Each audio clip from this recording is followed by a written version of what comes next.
નમસ્કાર, જય શ્રી કૃષ્ણ મિત્રો, મારી યુટ્યુબ ચેનલમાં તમારું સ્વાગત છે।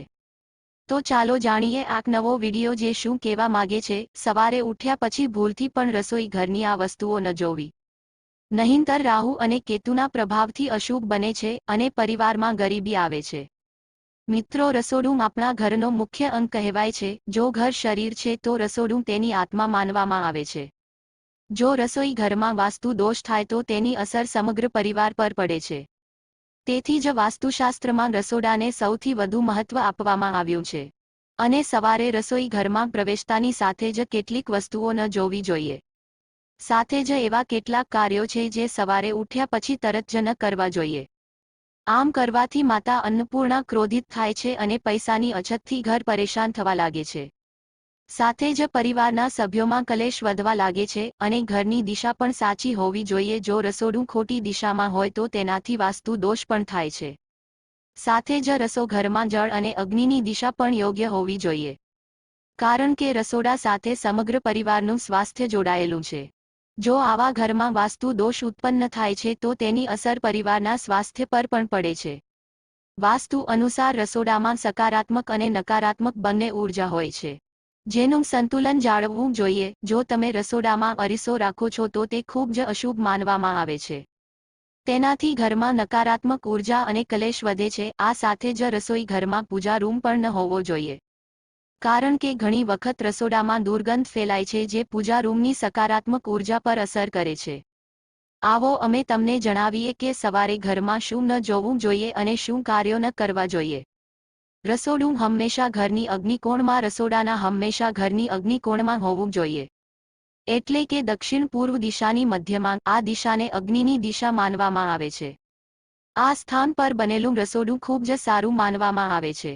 જો આ સ્થાન પર બનાવવાનું અસંભવ હોય તો તેને ઉત્તર પશ્ચિમ દિશામાં બનાવી શકાય છે, પરંતુ દક્ષિણ પૂર્વ દિશામાં બનેલું રસોડું શ્રેષ્ઠ માનવામાં આવે છે।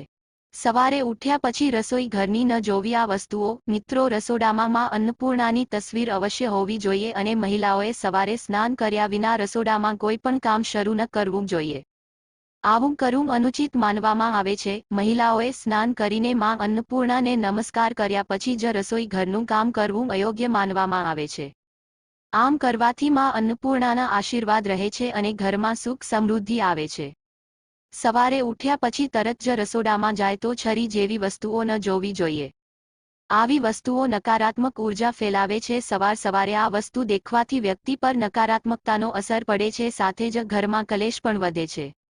એટલા માટે ઘરમાં ચાકુ છુરી ન જોવી જોઈએ। જો ઘરમાં રોજે રોજ કલેશ અને ઝઘડા થાય તો વ્યક્તિએ સમજી લેવું જોઈએ કે તેના પર ગરીબી આવવાની છે। જો તમે વહેલી સવારે તમારા ઘરમાં આ વસ્તુઓ બનતી જુઓ છો તો સાવચેત રહો, જેમ કે વારંવાર દૂધ ઢોળવું, તેલ વહેવું, ખોરાકમાં વધુ મીઠું પડવું, ગરમ તેલ કે અગ્નિને સ્પર્શ કરવો। જો વારંવાર આવું થાય તો સમજી લેવું કે ઘરમાં વાસ્તુ દોષ છે અને ઘરમાં નકારાત્મક ઊર્જાનું પરિભ્રમણ વધી ગયું છે। આનાથી બચવા માટે તમારે ઉપાય કરવા જોઈએ। દરરોજ તમારે પહેલી રોટલી ગાયને ખવડાવવી જોઈએ અને છેલ્લી રોટલી કૂતરાને ખવડાવવી જોઈએ। તેનાથી વાસ્તુ દોષોમાંથી મુક્તિ મળે છે અને ઘરમાં રાહુ કેતુની અસર ઓછી થાય છે અને શનિદેવના આશીર્વાદ રહે છે। માં અન્નપૂર્ણા આવા ઘરમાં વાસ નથી કરતી। શાસ્ત્રો અનુસાર રસોઈ ઘરના પૂર્વ દિશામાં માં અન્નપૂર્ણાનું ચિત્ર હોવું જોઈએ, પરંતુ જે ઘરમાં આવી ઘટનાઓ બને છે તેવા ઘરોમાં અન્નપૂર્ણા વાસ નથી કરતી। જે ઘરમાં ભોજન ઢાંક્યા વગર રાખવામાં આવે છે અથવા વાસણો સાફ કર્યા વગર જ મૂકવામાં આવે છે, અથવા રસોડામાં બહુ ગંદકી વધી ગઈ હોય, આવા સ્થાન પર માં અન્નપૂર્ણા વાસ નથી કરતી અને આવા ઘરોમાં દરિદ્રતા હંમેશા રહે છે। જે ઘરના રસોડામાં માં સાદી વસ્તુઓ રાંધવામાં આવે છે, આવા ઘરથી પણ માતા અન્નપૂર્ણા હંમેશ માટે વિદાય લે છે। આથી જ ઘરમાં માતા અન્નપૂર્ણાનો વાસ જળવાઈ રહે તે માટે ભૂલથી પણ ઘરમાં માંસ ન રાંધવો જોઈએ। તો મિત્રો, આ હતી મહત્વની વસ્તુઓ જે તમારે રસોડામાં કામ કરતી વખતે ધ્યાનમાં રાખવી જોઈએ। માતા અન્નપૂર્ણાના આશીર્વાદ હંમેશા તમારી સાથે રહે। જો તમને વિડીયો ગમે તો લાઈક કરો, કોમેન્ટ કરો અને તમારા મિત્રો સાથે શેર કરો। તમારો ખૂબ ખૂબ આભાર। જય શ્રી કૃષ્ણ।